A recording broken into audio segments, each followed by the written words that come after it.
Welcome back to the Paddle and Fin Podcast Network. We're brought to you by Yak Gadget. For all your kayak fishing accessory needs, go to yakgadget.com. Pelican cases, coolers, and lighting. Go to pelican.com. The 153 Bait Company. For all your hard and soft bait needs, go to the 153anglers.com.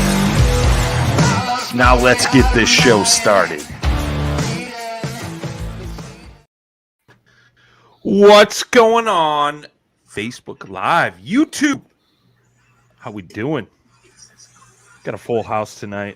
I think we may even have one or two others jumping in here tonight, but we got some of the boys in the house.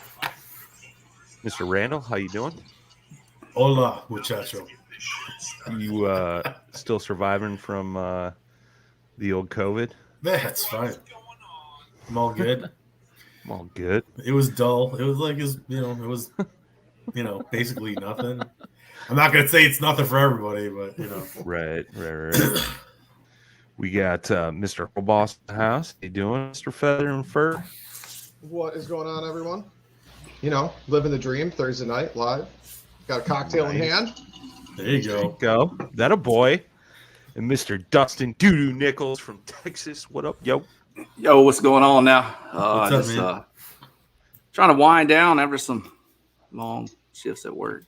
It's, yeah, man. Shutdown schedule sucks. That's all I gotta say. Should be up at Fork right now, but yeah. I hear you, man. Well, so should I, and I'm kind of upset with myself that I changed my mind and went to Kissimmee instead. So, but I mean, I guess it's going to be pretty much the same, right? Like, you guys got a bunch of weather moving in down there, ain't it? Dude, yeah. The ramps were iced over this afternoon. Oh, really? How fun's that going to be trying to scoot your kayak down that on a so is that slide nice and on easy a catch cart or another type of cart out there? You're going to be sledding. Just drop it. Just put it in on top and just scoot and just like a freaking bobsled down that thing. Is that technically icy? Yeah, is that technically hell freezing over?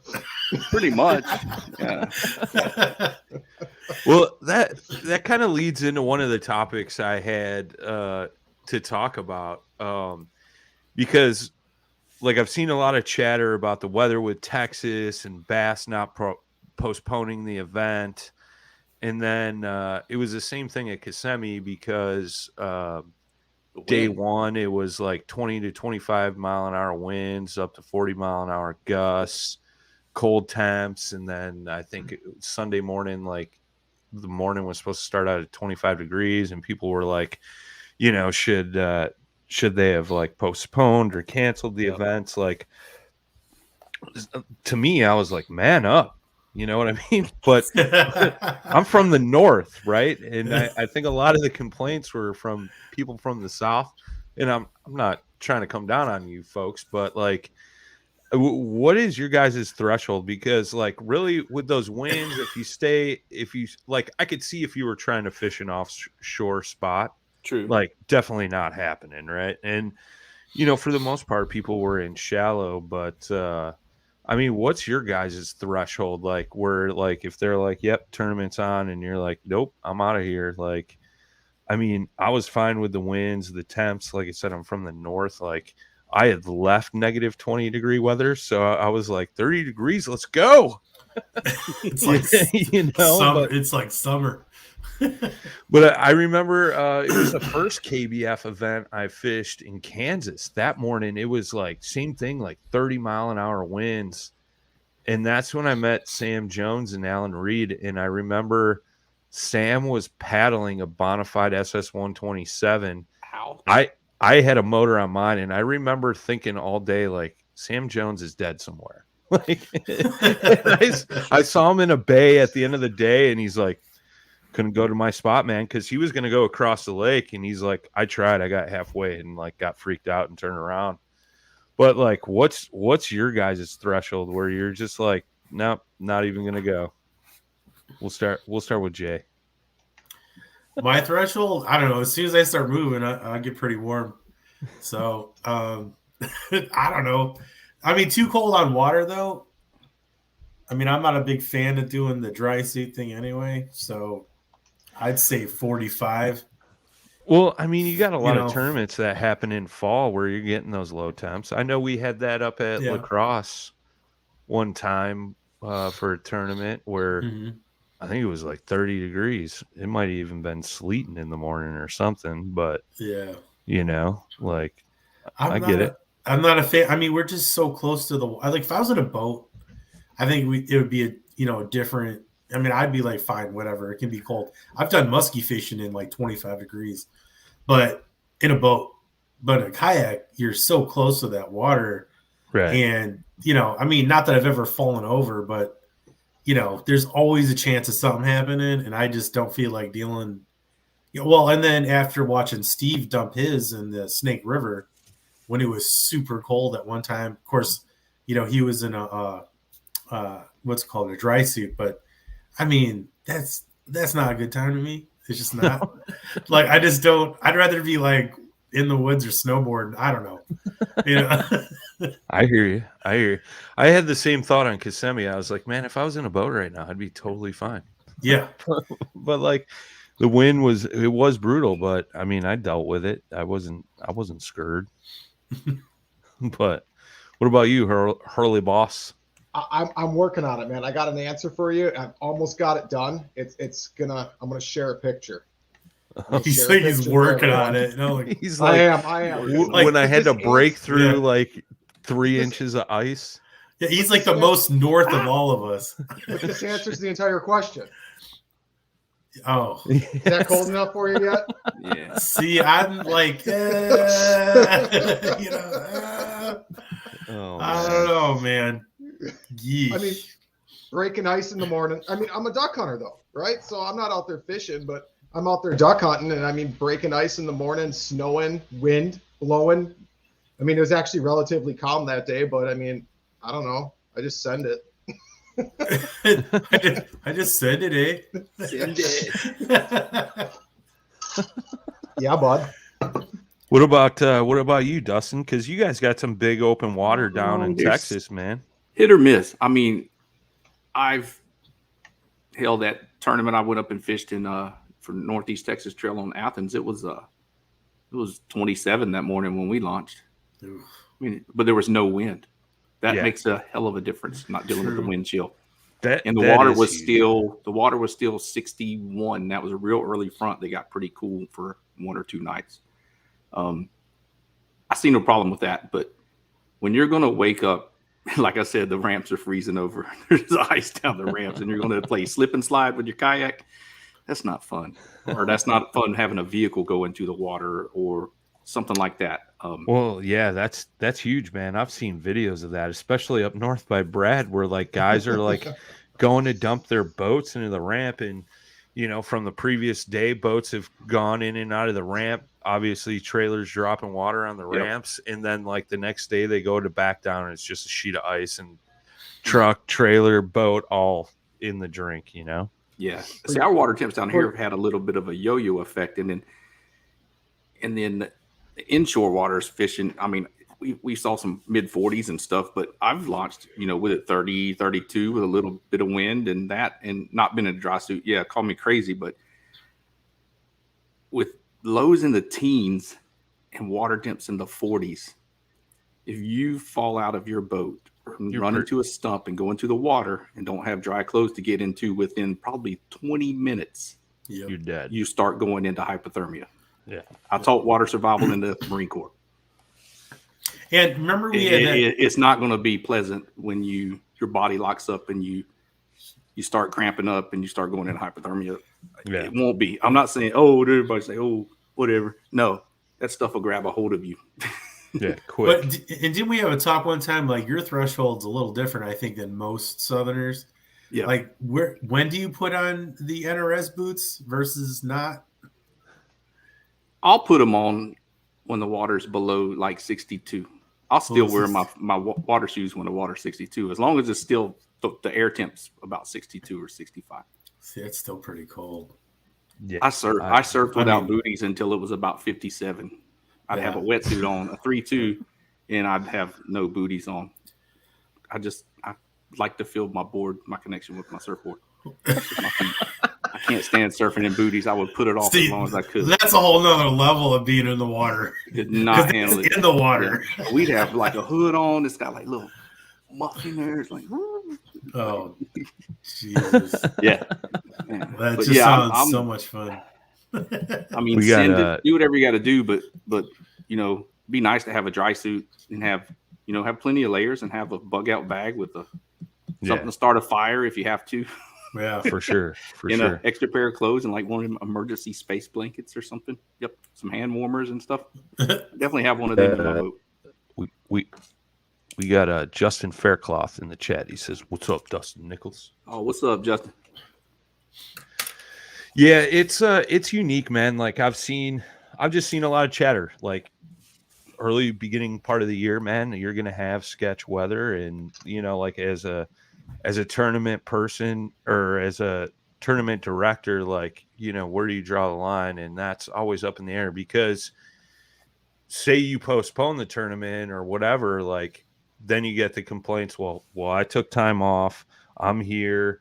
I got work. I got to get back, like things like that. So like it's that game of give or take. Like I think if the winds were 40 mile an hour instead of up to gust up to 40 miles an hour, like that'd be a whole different scenario when it came to the Kissimmee event, things like that. But yeah, it's interesting, man. Like I was just curious because there's been, like I said, there's been a lot of chitter chatter. Like folks are worried about driving through ice storms. Well, leave a day early, leave a day later. Like, you know what I mean? Like, nothing Bass can do about the weather, as far as Fork. But, you bring up a good point, Dustin. Like, I've seen some photos of like what Fork normally looks like and what it looks like now. And there's like hundreds of stumps just sticking out of the water.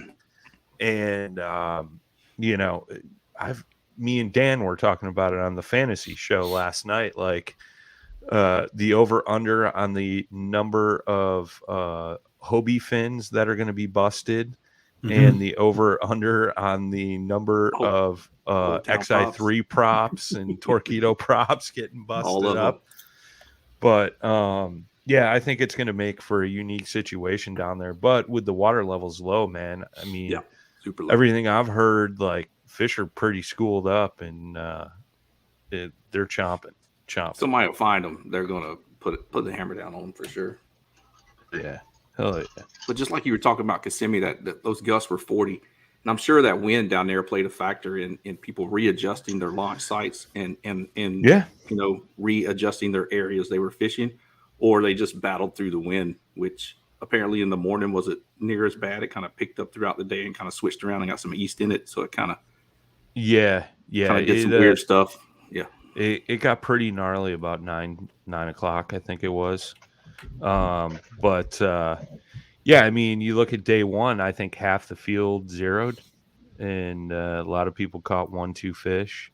I think there was only 24, 25 limits caught. So and I saw where I went. There was a bunch of us that left out of the main channel. Half of them were going up to Hatchahaw. The other half were going down to Lake Kissimmee. And by, I'd say 10, 11 o'clock, all those people were back in the marina fishing docks. Where was that out of? We went out of Camp Mac, which is on a canal between Hatchahaw and Lake Kissimmee. Lake Kissimmee, yeah. I fished Jackson and Cypress down there last year.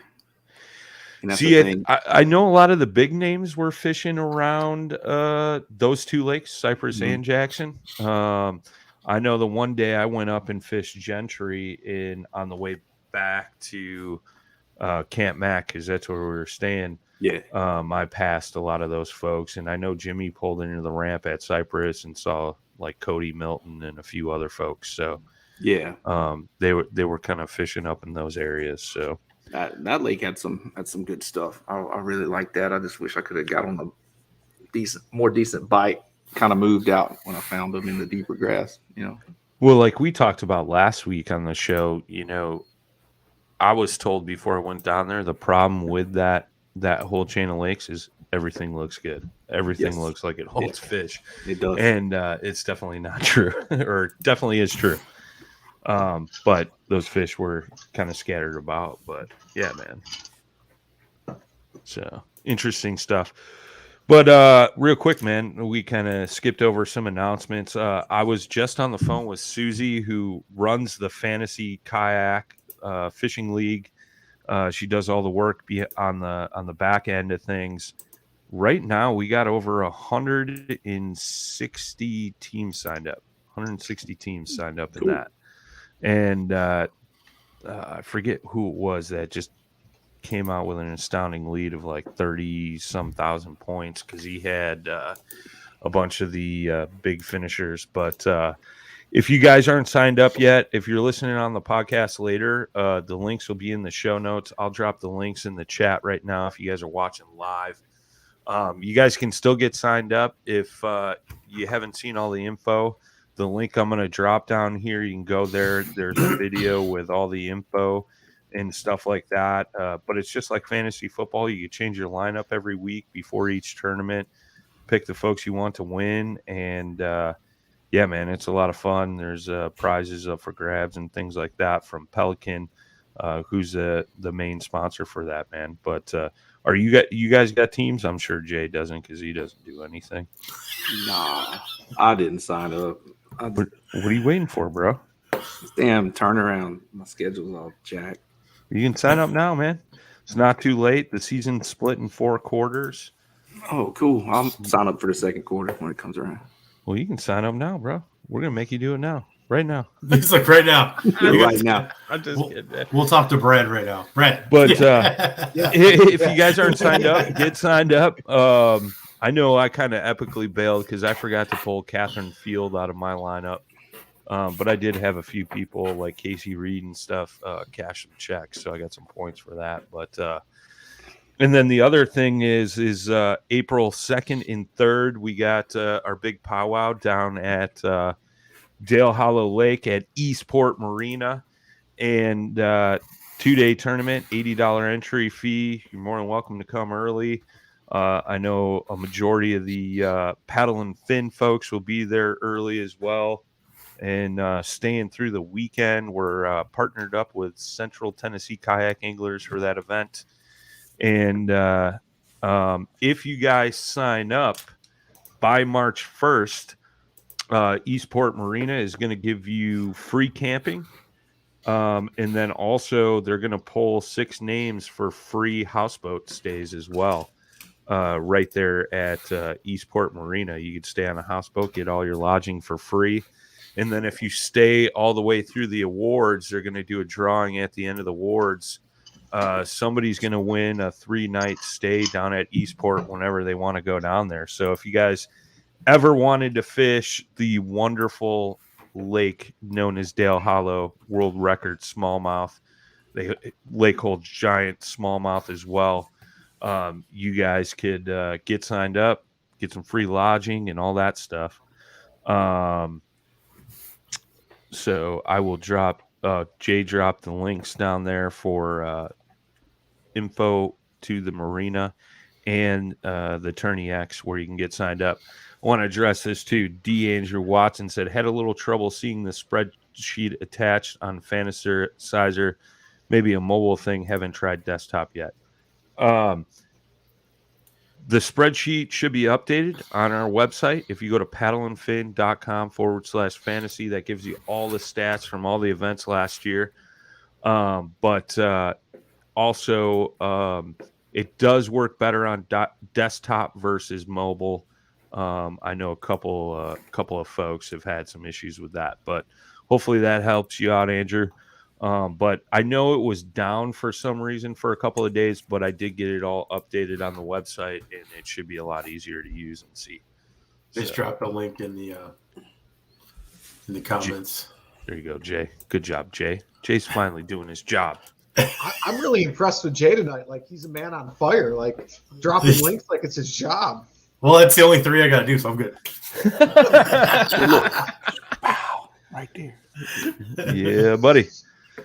So yeah, that info is all there, so you can go back, look at last year's events, like Lake Fork's on there. So when you're making your picks for this coming weekend, like that's a good tool. I utilize that quite a bit, and just having some knowledge of some of the anglers fishing. So it should be pretty cool. But I think all four of us are going to be at Eastport. Hopefully Dustin. I know Dustin's kind of on the wall, but I mean, Brad, this will be your first time down there, eh? It is. It is, bud. It is, bud. You can tell we got the Wisconsin night in the house, eh? Well, that's only because you went with the A. Eh? What are you looking forward to doing down there, man?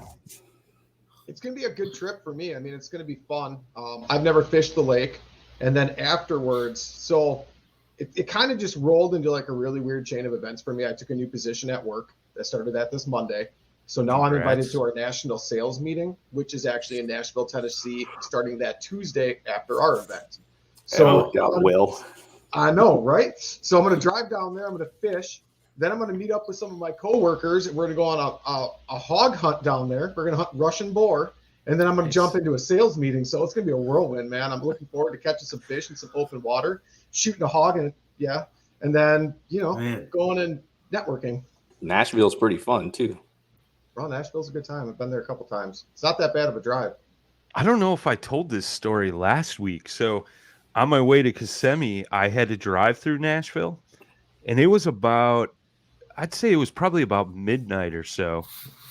And I'm driving on the interstate, and all of a sudden this black car comes out of nowhere, almost sideswipes my trailer and truck, had no headlights on. The dome light was on in the car, and like kind of swerved, and I thought to myself, this dude is going to crash and roll his car. As that thought went through my brain, that son of a bitch smashed into the back of a truck pulling a couple of cars and rolled his car and like stopped dead in the middle of traffic, perpendicular to the lanes. Wow.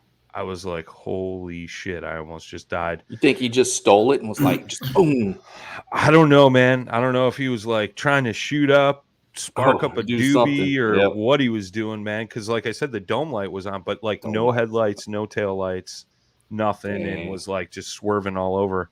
6 cars stopped, and I was like, I got a tournament to get to. I'm going to keep rolling. So. Bryce, I got no time for your safety, buddy. Nuts. I got to go fish. If I wasn't in a hurry to get to Florida, like I would have stopped. Trust me. But yeah, it was wild, man. But yeah, Nashville, I heard, is pretty rad. Nashville's a good time. I've been there 2 or 3 times now because I can make a weekend out of it. It's a drive for me. It's not terrible, but I can do it in a weekend. It's fun though. Like if you like live music, Nashville's a good time because you can just walk down the main street, just jump into any bar, listen to music. If you don't like who's singing, walk next door and you have a whole different venue and a whole different artist. I mean, you can find something at any given time you're going to want to listen to down there. Heck yeah, man. Decent little food destination too. A lot of good restaurants, a lot of good smokehouses, barbecue joints, all that good stuff. Dude, he's all about the food. He's like, screw the music, bro. Hey, we want to go back and get some of that moonshine from last time we did Del Hollow. That was fun. That man, that's some dangerous stuff too. That's on the list of things all the COVID to do. right there. We need a vaccination with that stuff. I know. Like that whole experience was pretty funny. I mean, down to the 6-shooter. You know? Yeah, that was pretty dang funny. Yeah, it was funny. These, and then fucking what is it, Dustin? And them, like they're always like they're telling everybody we're from Illinois. Like, thanks. Like you're trying to get a shot. Like, I mean, nobody wants. City slickers are. You guys were. Oh my! When they said it, like the tables turned around. Like, oh, I was like, we're the good kind. We're the good kind. We're the ones you want here. Oh man, it was all good, man. No, that was a great place. I would have just pointed at you and be like, he's a spy. He's from Illinois. Yeah, I know, right? He's infiltrating. I said, like, when I moved to Tennessee, first thing I'm doing is flipping my plates. It's the first stops at the DMV. I don't even want to deal with it. Do you guys by chance remember the name of that little barbecue shack? I cannot. Dude, wasn't it like literally called barbecue? I don't know. It was just like some little like old barn on the side of the road, and like I know we were all at the ramp, and Dustin's like, "Man, I'm hungry. I'm hungry." We got our man Richard from Eastport in the chat right now. He says, "Moonshine check, music check, jousting equipment check." I think last show he was saying we should do kayak jousting out in front of the marina. Oh my god, that would be something else. That would be hilarious. We're making a viral video when we're down there. Sounds like it could be a smidge expensive too.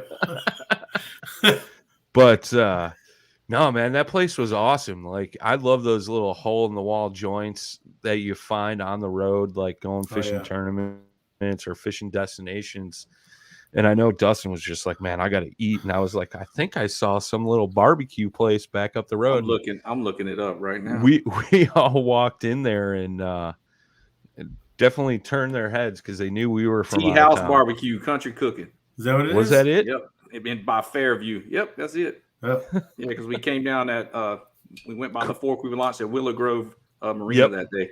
Yep. Tea House Barbecue and Cooking. Yeah, there you go. It was some good stuff, man. The hole in the wall. But 294 going through Fairview. That's the best kind of place, though. Yep. Oh yeah, dude. Yeah, it was. I mean, when you went in there, you were like, "Yeah, this is it."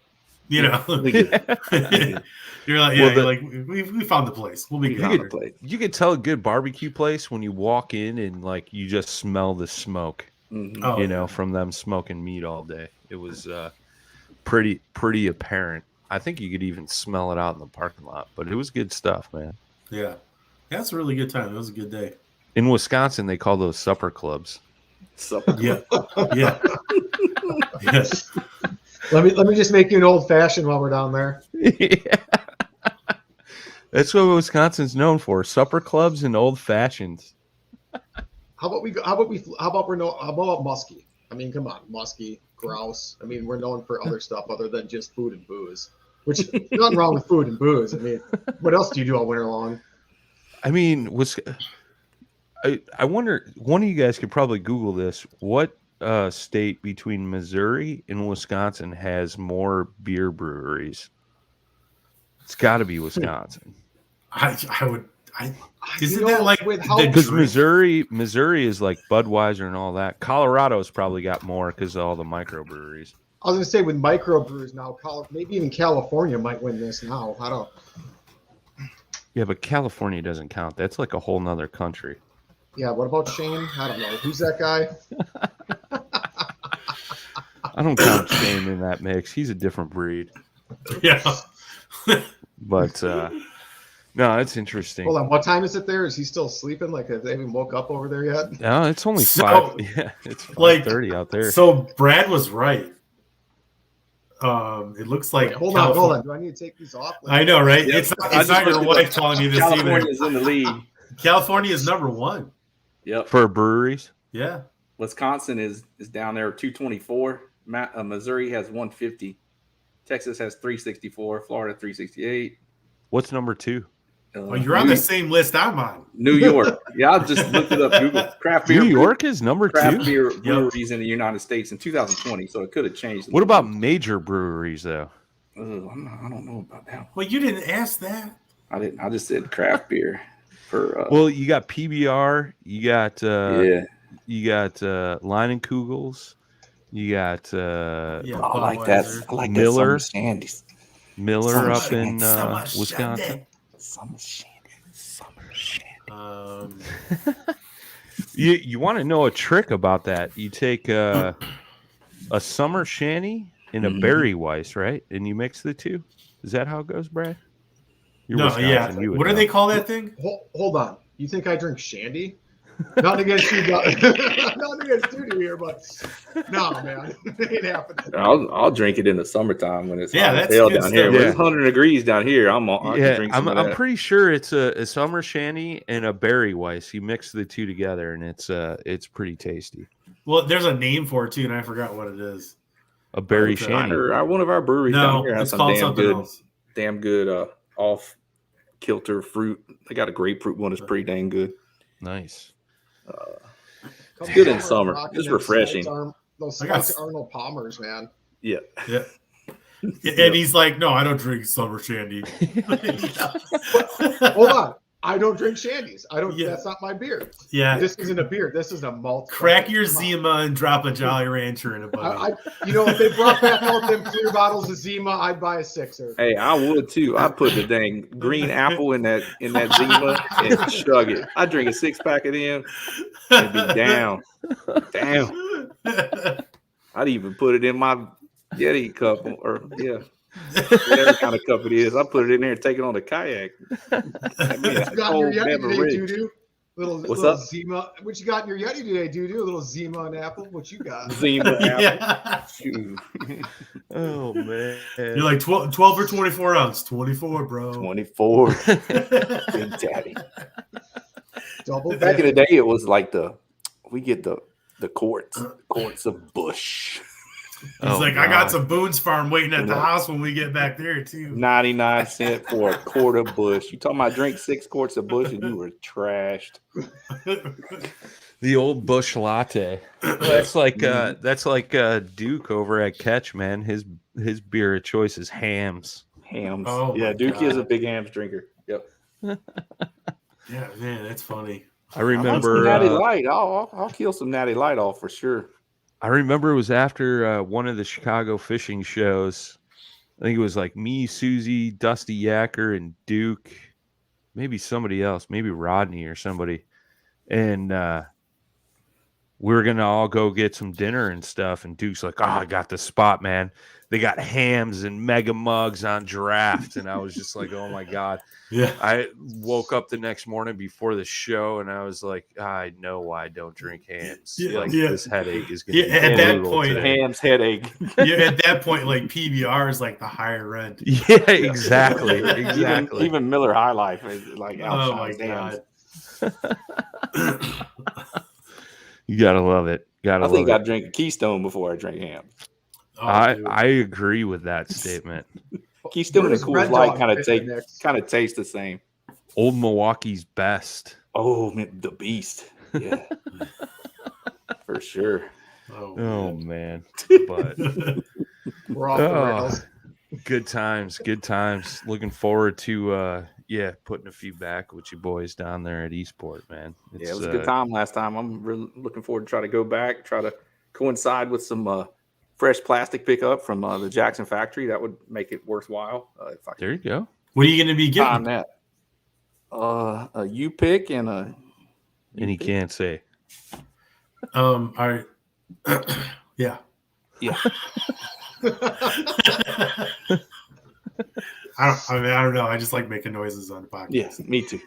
What are you looking forward to, U-pick. Mr. Randall, down there?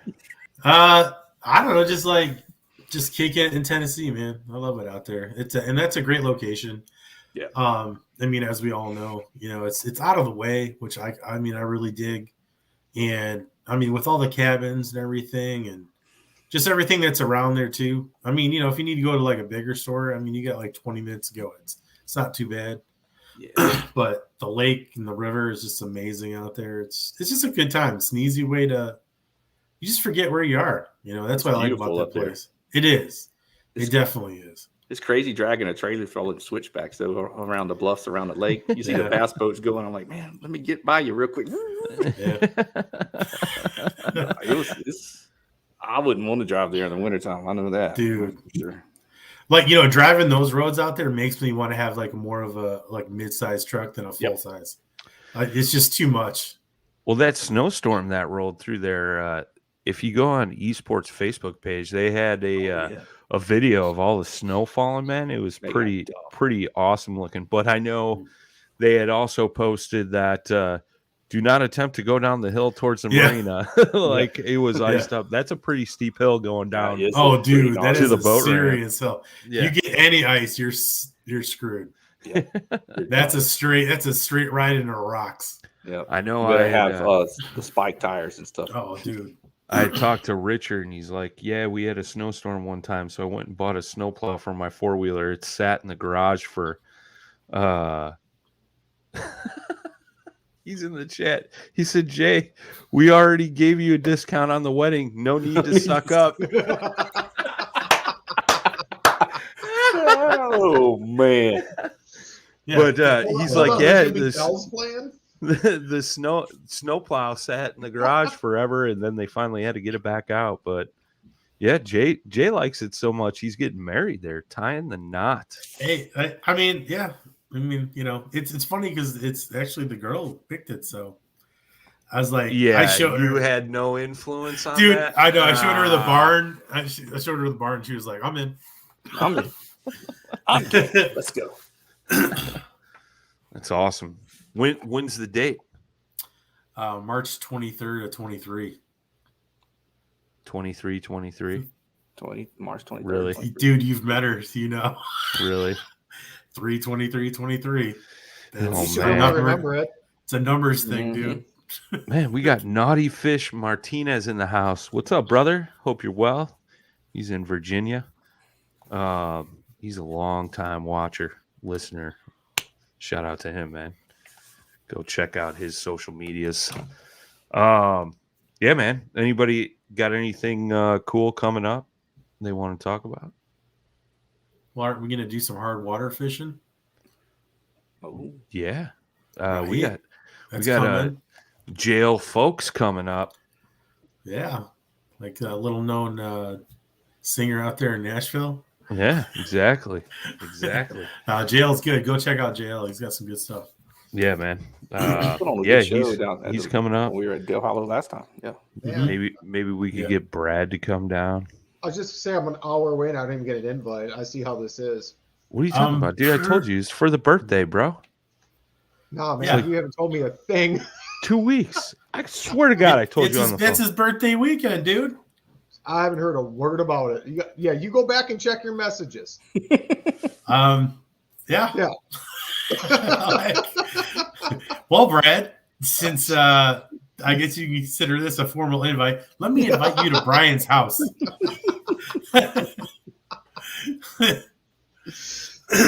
No, that should be good, dude. We'll get us some pike for sure out there. I'll bring the active target on the ice shuttle. We'll play with that. There you go. Sweet. You've been playing with that a little bit already, haven't you? I just finally got the correct mount from Summit, so I could take the one I half-heartedly homemade off of it, and it'll actually fit through an 8-inch ice hole again. So that's plus. Nice. I mean, it's been so cold up here, and we haven't had any snow. We've got a lot of ice. I mean, I was just up on Petenwell last weekend for the Hardwater Freaks Veterans Ice Fishing fundraiser, and it was 14 to 16 inches out on Petenwell. Even like in the channel. Like the channel still at 12 to 14. That's the channel. That's some moving water. It's a reservoir. It's moving. Well, yeah. Right. Gotcha. But no, there's still no. current there. There's still some current. That's thick. Man, that's thick.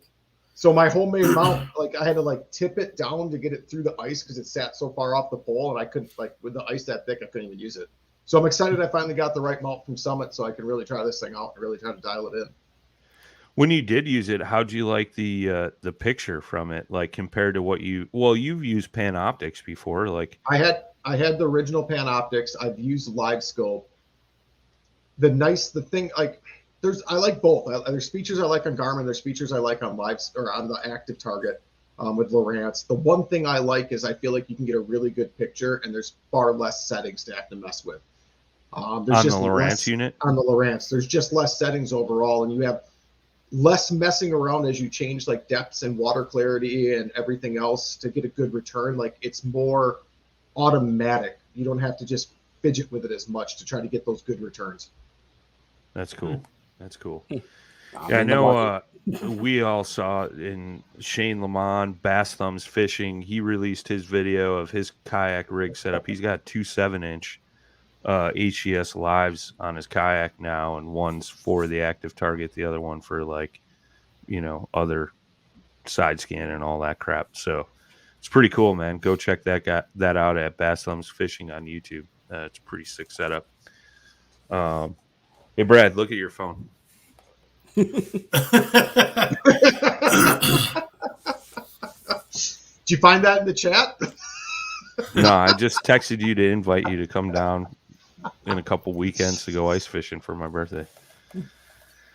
Yeah, it's interesting, man. Like there's been a lot of talk about that too. Like, should this Live Scope and Panoptics and Hummingbird 360 be allowed in tournament fishing? I mean, you guys got any thoughts on that? So I didn't get my active target. I ordered it back in spring with shipping delays and everything else. I didn't get it until October. So nothing against Lowrance, like nothing at all. Like I get it. There's delays, everything else. So I didn't get a good time to play with the active target, like the live scope equivalent, during open water. But I had my Panoptics on my bass boat for a year and a half or 2 years, whatever that wound up being. So does it help you catch fish? Yeah, I mean, because you're watching your lure in real time. What I found more beneficial to it, like especially in my bass boat, and you could apply this to a kayak, was if I wanted to stay like a certain distance off a weed edge, like you were doing it in real time. Like I found far more use out of boat positioning than I did actually fishing to this active sonar. So when I was cruising off a weed line and I wanted to stay, let's say 10 feet off of it to work that edge with whatever bait I was using, swim bait, whatever, like I could just turn my trolling motor head and I could see exactly how far away in real time I was from these weeds. And as that weed edge moved in and out, I could constantly keep my boat positioned right off that weed edge in real time. I never ran over it. I never ran away from it. And the same goes like if you're fishing ledges or like certain contour lines. Say I'm fishing like a break and I want to stay at 25 feet casting up to like 16 or something, anything, right? As I'm cruising that depth and turning my trolling motor back and forth, or however you have your transducer mounted, if you start to go deep, you'll watch it drop off instantly. If you start to come back up, you'll watch the sonar just start to rise, and it's all in front of your boat. So it's really easy to work a specific depth. That's where I found it the most beneficial, was for boat control. See, and that's interesting because I know Shane was talking about it with his, like, he said it's key because like he can hone in on rock piles, brush piles, things like that, know exactly where they're at and know that he's casting to them instead of close to them. And that's kind of how he utilizes it. And then Final Cast last week with it was Josh Eldridge talking with Michael Grimsley, and he's got Panoptics, and he was kind of saying the same thing. He said the only time he really utilizes it to catch fish is like vertical jigging suspended fish, you know, like on the Ohio River when they're going after stripers and things like that, or, you know, down in Dale Hollow when you get those you know, suspended smallmouths and stuff like that. So like it seems like a lot of people are utilizing it for the aspects that you're talking about, Brad, versus like video game fishing, so to speak. Right. I mean, finding structure with it, like cruising around with your 3-in-1 or your side scan, dropping waypoints, then coming back and be able to like position your boat exactly to structure it's huge as well. The one thing that was super eye-opening for me is I went out in deep, clean water and I just started throwing crankbaits, and I was shocked at how they actually run in depth compared to your real, like how fast you were retrieving. Like I thought like just cranking back a DT10, I'm like just normal retrieve. Man, I had that thing like at 15 feet on like a 6-3 to 1. Like, and I wasn't even cranking fast. I'm like, I've been overfishing these crankbaits my entire life, and like they've been running way deeper than I thought. It's interesting. It's interesting because like I know in the walleye world, right, when you're doing a lot of trolling, and I've trolled crankbaits for hours upon hours upon hours, and I know there's charts out there, like depending on the type of crankbait and how much line you have out and what depth you should be at. Like a lot of the walleye guys rely on that. And I wonder if they're realizing now with like some of this technology that may be inaccurate, so to speak. So it's kind of interesting, man.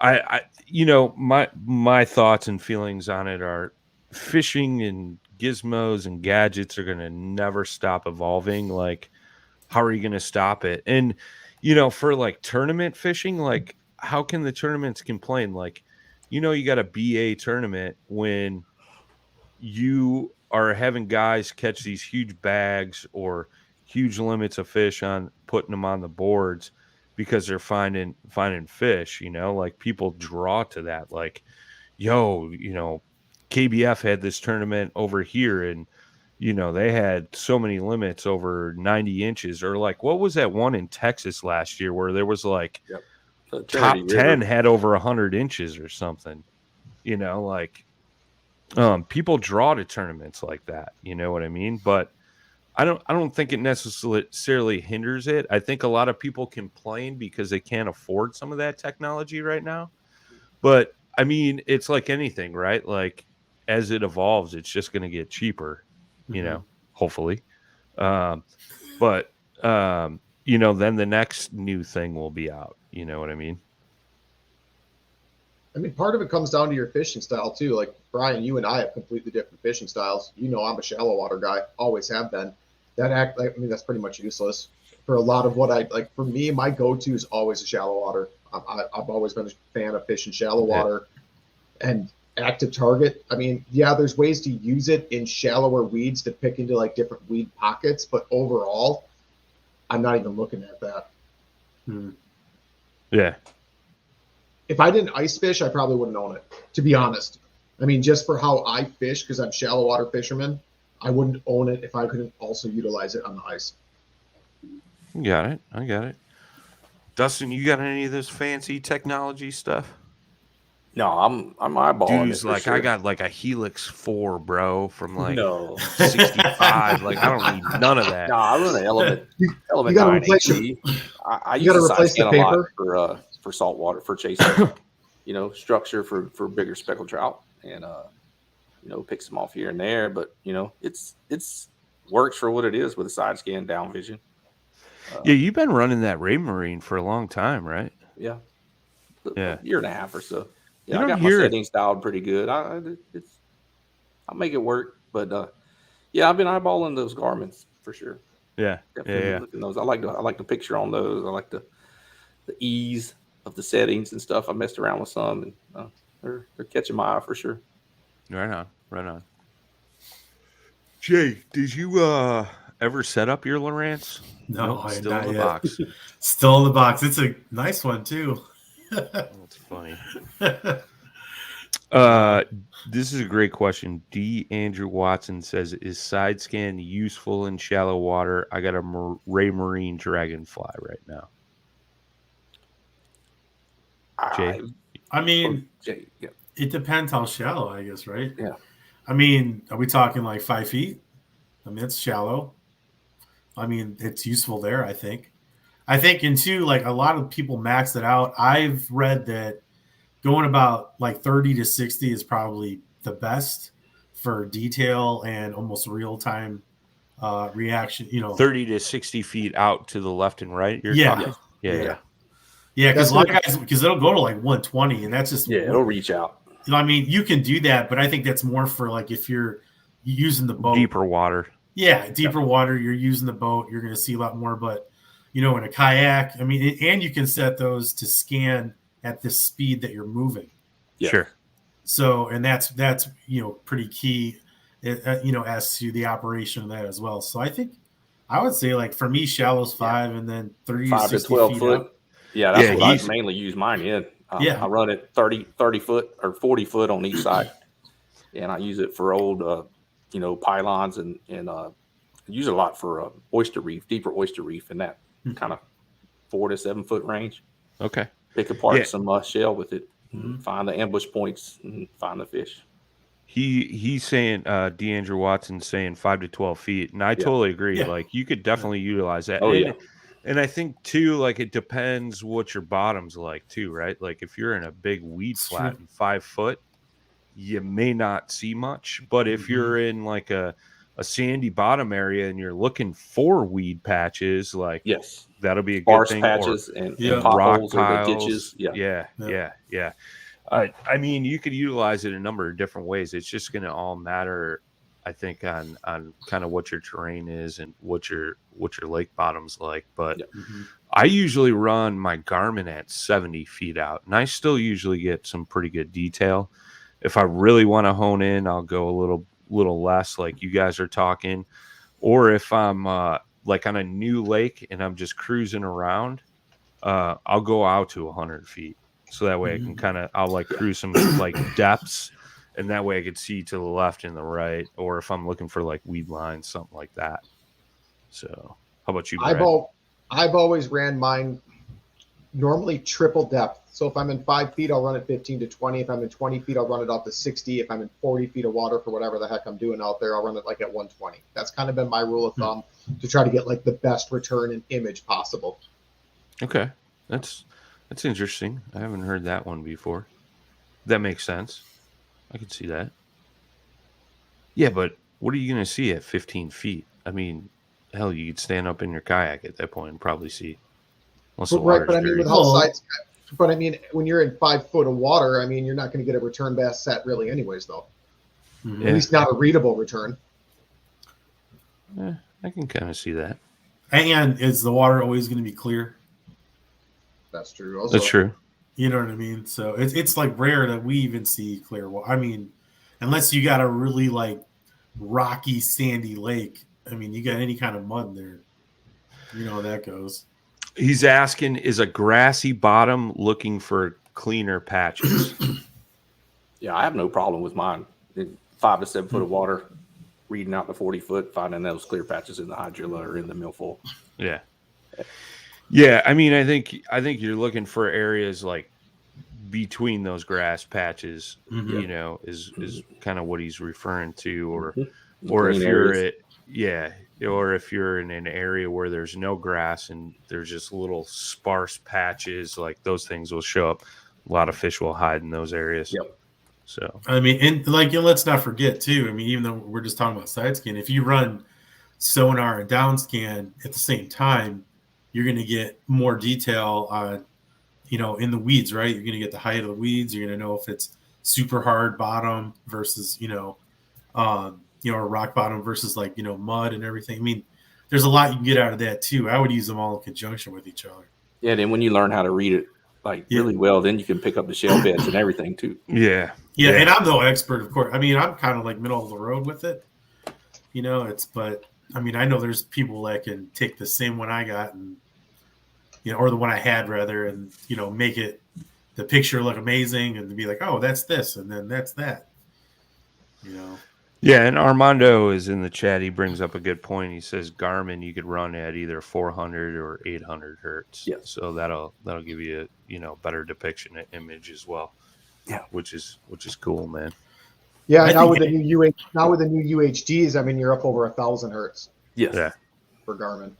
Yeah. And I'm sure other ones as well. Yeah, the Raymarine's up there too for the side view. Yep. Okay. Trying to look to see if I got any pictures that are kind of like really, really good from my Garmin that I had. I'm sure I got some somewhere, but like this one's kind of minute. That one's kind of cool. Whoa, that ain't working. Look at that strobe. Whoa, guy. That ain't working. It does not like me sharing. That's from my strobe Amazon. Scan. That does not like me sharing it that way. Note to self: never do that again. What's with the strobing, eh? Yeah. I don't know, bud. He's out there stroking it.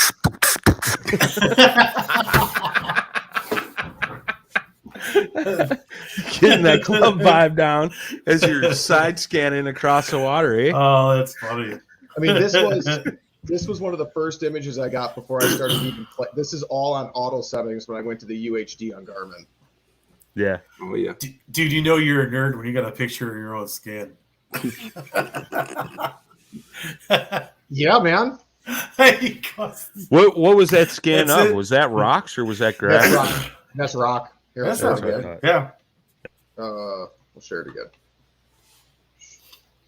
Yeah, that's a rock pile, and I've got that set. That's pushing out to 50 feet where it really starts to like when you get to lose that deterioration of your quality on that. Okay. Yeah, I mean, I got some similar images to that somewhere, but yeah, no, it's interesting, man.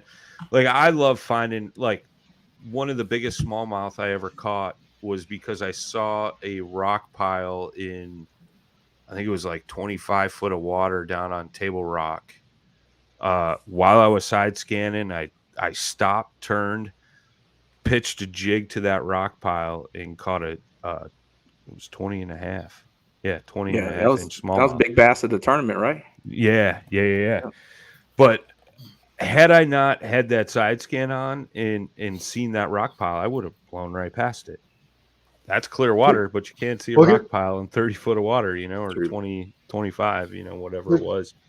This is actually a good picture here for Andrew. I'll share this one. This is in 6.5 foot of water, actually 6.2 feet. And I've got this set up to 40 feet and it's timber. So this will give them a good idea of what you can see on side imaging in shallow water.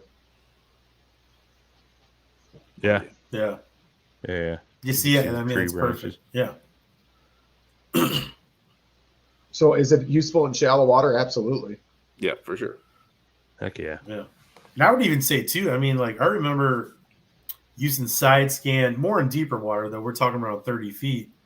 And it's like, like late summer and the bass are starting to chase shad. And you can keep track of the shad balls and watch the bass behind them. And like when they come up for the bass boil at the top, you can like throw like something weightless or like, sure. Whatever, just something looks like a shad and bring it through that cloud and usually pick up a bass or two.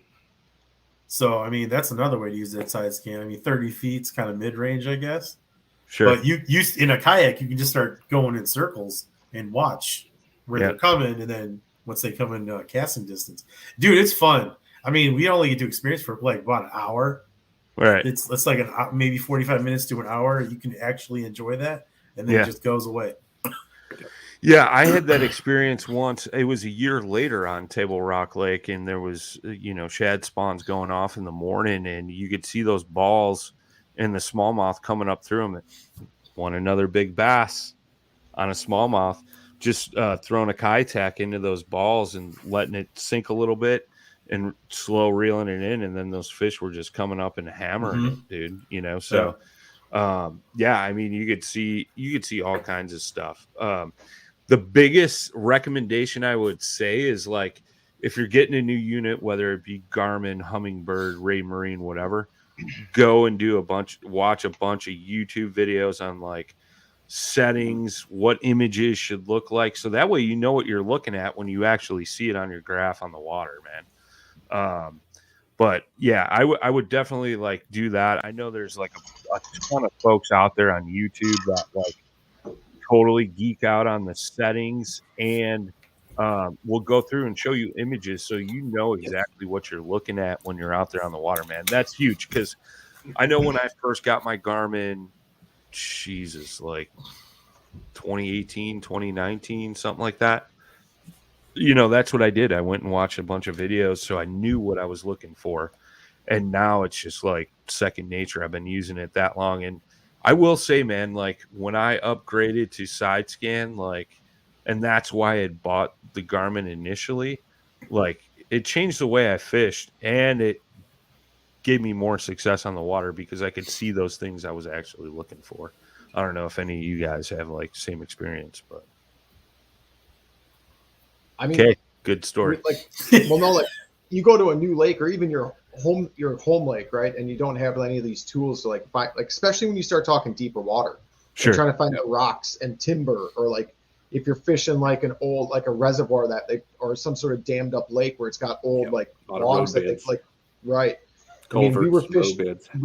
We were fishing that lake. What was that? 2 years ago in spring, Brian, and we went over the top of an old farmhouse. Yeah. Old house foundations and stuff too, silos, all kinds of stuff. Yeah. I mean, if you don't have side imaging, it's going to take you an extremely long time of like going in 10 feet of water. What's the standard cone? About 10 feet around, if I remember right. I mean, it's about 1 to 1 there. So I mean, if you're in 10 feet of water, you're only able to see 10 feet around you. It's going to take a lot of back and forth. When if you're looking 50 feet, 40 feet out past you, and on both sides now. So now instead of looking at 10 feet, you're looking at 80 feet of water. Sure. I mean, it makes such a huge difference in dropping waypoints on your map so you can come back over the top of them and fish the correct structure. Electronics are unique, man. And one other feature that I use on my Garmin, and I know Humminbird has it, and I believe Lowrance as well, where it's that remapping feature. So like it'll redraw all the contour lines on your maps and it'll record as you go over things. So like when I go to a new body of water, like that's the first thing I do when I take off at the launch is I start recording. and it'll start remapping the lake for me, because I learned this because I remapped my home lake here, and I got probably 90% of it all remapped, like the whole 288 acre lake. And when I did that, I found these subtle things, these small points, little ditches, like things like that, that I would have never known they were there because it doesn't show up on a paper map. And once I did that, man, it totally changed it up. Oh, Dan Perry's in the house. We're talking electronics, so he's like, I got to get in on this. He came here for a minute. Just gave the kid a bath. There you go, man. There you go. But yeah, I mean the electronics, man, it's such a huge thing, and you can find those subtle differences that aren't going to show up on a typical topographic map if you're remapping a lake, you know. So I like that on my Garmin. Lowrance, my FS9 Elite, does one thing, even like does two things really cool when you're looking at the map. You can overlay water temperature. Like, so in spring, when you're looking for warm water, as you cruised over, it'll build you a temperature map. Also, That's what badass. I can do is so this is even cooler. I did not know So that. it'll take your side imaging, and it will convert your map to being a 3D side image scan map rather than depth lines. Ooh. So as you're cruising around and you're checking watching your side scan, like it'll actually turn your map into what the area you have scanned, showing you all the different details. So when you look at your map, now it's, instead of just being this 2D, very inanimate object, you're actually looking back at your old side scan structure everywhere you've been. Is that the Elite FS9 Correct. with the 3-in-1 transducer? Correct. Mm. So I didn't even know it had that feature when I bought it, and I started playing with it. I'm like, what's going on with my map here? And as it got more along, I could see what was happening. I'm like, no, this is cool. What electronics you running, Dan? Garmin 93 SV. Nice. If you want I to sell run the your same. Garmin, I'll buy it, man. I'm ready to have 2 screens. You want to pull a Lamont? No, I think I'm gonna get a 7, and then put them, like, either build them out or have somebody build me a mount where I could do both at the same time. Nice. Like, I'm really thinking about that, or just having a 7, on my Predator, having a 7 up front, and then way off to my side, I have the 9. So just being able to look where it fits on my kayak, having both at the same time. So I'm going to figure it out. It's gonna take you like a half hour to set the thing up before you put it in the water. Yeah, seriously, it's crazy, man.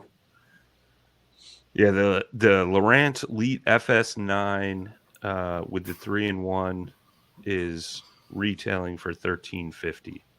That's what I'm seeing. Yeah. Don't tell my wife. Because I might have 2 of them. Jesus. I know after this shutdown, I will have some money burning in my pocket, so it's just possible I might just go ahead and get that forward-facing live scope and all that good stuff. I'm just interested in that whole remapping with the temperatures and the 3D side scan. Come out in spring. I have it all set up on the big boat, and so I can switch it to the kayak, but we'll go out in the big boat so you can see it real time. So if you have the 3-in-1 transducer, you also have to get the active target transducer, right? So your 3-in-1 is your standard side down traditional. If you want active target, then yes, you will need the active target transducer. The 3-in-1 transducer is not an active target. It's not a live imaging sonar. And if you see some of the boats that have just came out of the dugout, you can see some of those mounts that are available. They're using like on Lambert's and Christine's boats and all them. There's some pretty neat mounts they got coming out that are adapting to kayaks. Very versatile and user friendly. Doesn't it seem like those are kind of far away on the Hobie? Yeah. Yeah. Because mine is. It's not like I'm trying to, say I'm not with a kayak company. It's not like I'm putting down Hobie. They're great, but it just seems like those graphs, although they're big and there's 2 of them, It seems They're like they're a little bit far away. Yeah. Yeah, I like mine a little closer. Yeah. I because got it mine. come- Everybody's preference, I guess, too. Yeah. On Old Town, they at Navarre Kayak Fishing, they sell where the handle is, and you can replace that handle, and it's got like a track mount there. And so my graph is like literally right to the right of me. I love it being so close. Because they're putting those right behind the hatch, right? On the Hobie? Yeah. Mm-hmm. Yeah. Yeah, they put an H rail, or pretty far, dude. I think that's what it's called, like right there in front of the hatch, above the sail mast, that hole where that is. Yeah, they're putting two of them up there. I guess for me, like, and Dan, you fish out of a bass boat plenty of times too. I know. I mean, if I was running two, I would like one up there for when I'm standing. I mean, to me, that pictures that to me in my head. Now I'm on a bat, like on my old casting deck, my old Ranger, but I'd still want one close enough to me that I can adjust and tweak and tune and play with as I'm cruising with infrastructure. Like, I don't want to be reaching 5 feet in front of me always, but standing up, I could see one being farther forward. Yeah, that's true. Especially with active imaging. Yeah, when you're talking about one, active imaging. Yeah. I could see that. Yeah. That's a good point. Yeah, that would make sense. Yeah, well, you got the pedal drive there too, so you're still kind of a little further back, even if you're standing, right? Yeah, I mean, I don't know. when I had my PA14, I had my Garmin 9-inch basically like within arm reach off to my right. Being a right-handed angler, I like to net fish on my left. That's just what I prefer. Yep. So I put mine on the right, so it's out of my way to net fish. Yeah, I do the same thing. Like on my new canoe, my graph's on the right, I net on the left. Like I put all my extra attachments and all that crap on my right. So I have my rudder control on the left. That's why I put my graph on the right, so I could do both. Do both. Yeah. Either I side. do the same thing. Yeah, I'm left side for my fish finder, and I net my fish on either side. I got enough room. Ooh, ambidextrous. Watch out. Ambidextrous. I can net fish. Yeah, either way. Pretty lucky to be the ambidextrous type. Hey man, by the way, that I'll tell you what, man, you have the best jerseys in the game, man. Oh, don't even that new one I got. That's like Miami Vice on crack. Last year and now this. I thought last year blew my mind, and now this year, the dude, Mexican blanket. Yeah, it was. I kind of Jeff Isham had one done, but I just kind of went louder with the colors, and then you saw freaking kayak cushion made me a cushion to match it, dude. Yeah, that's badass. But now this one I just got is like, holy cow! It's like Miami Vice and freaking Qbert had a baby or something. Qbert? Wow, Dude, Qbert, man. I heard You're that aging yourself. Nobody's gonna know what that is. Word. I love that game. Tempest, whatever, all them games. Tron. Next year, I want Paradise or Thunder in Paradise. I want a Thunder in Paradise theme. Yeah, but he did the whole the wall with the bricks, and it goes to checkerboard, and there's like palm tree silhouette in the background. It was like, oh, man, Mark at Glover. It's Glover Design did those. They've done all my jerseys. They do sick jobs. That was amazing, man. Yeah, it turned out really sharp. Thank you. It looked badass. You won't miss me, I'll tell you that. I got new ones on the way, but they're not here yet. Yeah, sweet. I just went like kind of the contour line, background, blue, black kind of color, and then just all the logos, It's kind of plain Jane. I didn't want to go all out like doo doo. I don't have that kind of contour flash. line jersey started from my truck wrap. Yeah. Glover took that design and made a jersey for that. It's still on their site, actually. Yeah, that was a pretty good one too. They nail everything. I send them an idea and they freaking nail it. That's awesome. How do people find them if they want to check out their jerseys? What is it? Let me look it up real quick. I want to say it's just www.gloverdesign.com. Okay, right on. No, it's GloverDesignLLC.com. There you go. I'm looking for the picture right now of your jersey. I can show that, right? Yeah. Oh yeah, that's the one from last night. Yeah, one? Yeah. Yep. There, I got it. Let me share it up here. Oh yeah, it's freaking crazy.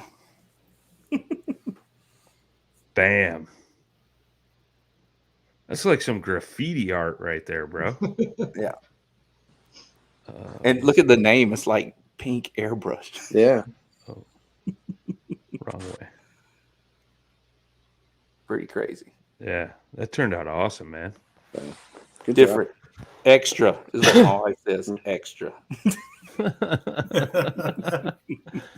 That's awesome. That came out badass. Very cool, man. Well, we're over an hour, boys. Final thoughts. We'll start with Brad, then we'll go to Dustin, then Dan, then Mr. Randall. I'm just looking forward. I'm looking forward to Dale Hollow, checking out Eastport Marine, getting together with all you guys, fishing some open water again. I mean, that's really what I'm looking forward to right now. I'll just hang out the rest of the winter, do some fishing, do some hunting for what's still open. But yeah, I'm looking forward to April. Sweet. Doo-doo. Yeah, same here. Getting through this maintenance shutdown at work. Crazy hours, just not many days off. Get back on the water, get back in tune with the water, and then hopefully make it work out and come to Dale Hollow myself. Dustin's hang out with the fellas, catch some fish. I enjoyed that the river section over there, but I definitely got to, a score to settle with the big water smallmouth. Yeah, I got a score to settle with them. There we go. Mr. Perry? Yeah, just good luck and be safe to everybody down there in Texas fishing the Fork event. It's pretty ugly conditions, but somebody's got to make, win some money. But there you go. Hope everybody brings a splash bag and it's safe out there. Yep. Heck yeah. For sure. Mr. Randall? What? As usual. No, I'm looking forward, man, just to get out and, ice fishing for, I'm going to say the last time for a while, maybe. And then getting down to Dale Hollow and relaxing a bit. Word. Awesome. Well, thank you everybody that tuned in tonight. In the show notes, if you guys jumped in late, we'll have the links to the Fantasy Kayak Fishing League. Get signed up, get your picks in before tomorrow night at 10 p.m. for this week. We'll also have links to Eastport Marina and the Dale Hollow event. Get signed up. If you sign up early, you get free camping, or you can get in a drawing to get free lodging in a houseboat, which is pretty stellar. Thanks to the folks at Eastport Marina, partnered up with Central Tennessee Kayak Anglers for that event. So it should be a lot of fun. I know, I think I saw 2 people sign up today, and we've already had a few. So signups are getting in there. You got to sign up early by March 1st in order to get in the free lodging drawing. So get signed up early, and hope to see everybody there. And as always, boys and girls, we will see you next week, Thursday, 7 Central, 8 Eastern, 5 o'clock out on the West Coast. Till next time, tight lines, smooth paddle. Pretty.